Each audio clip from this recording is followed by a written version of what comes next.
But first, it may be hard to think about right now, but in just a few weeks, our yards will be turning green again, Rob. Can't wait for that, but finding somebody to help you care for it, that may be hard to come by.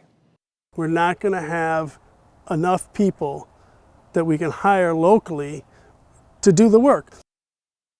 Landscapers in Northeast Ohio are bracing for another brutal spring and summer. As Homa Bash explains in this News 5 original, it's all because of changes in D.C.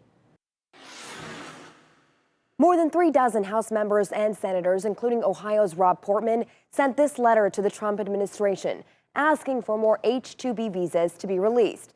They say they're writing on behalf of small businesses around the country who will suffer if they don't get the workers they need. For the last 2 decades, these landscape companies have gotten temporary seasonal workers through the H-2B visa program. We apply for 40 visas. This year, things are different. We have zero. Zero. The H-2B visa program allows for companies to bring in seasonal workers.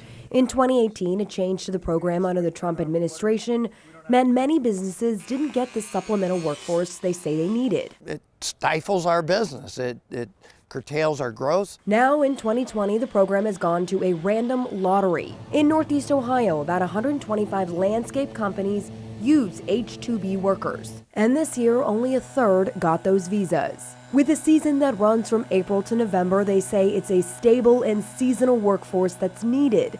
For those who ask why not hire local or American, the response is this. Trust me, we all try, but it's seasonal work. It's very, very difficult to try to find domestic workers that want to do seasonal work. We need a solid workforce for 8 months.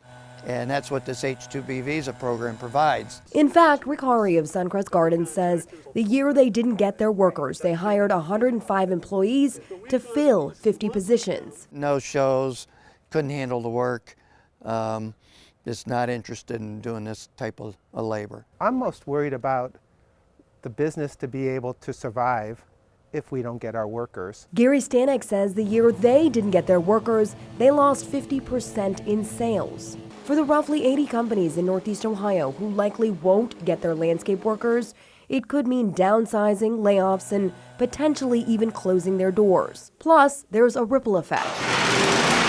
They say their suppliers will feel the blow as well. So the hope now is that the Department of Labor and Homeland Security can release additional visas. Having hope as your strategy is not a good business model.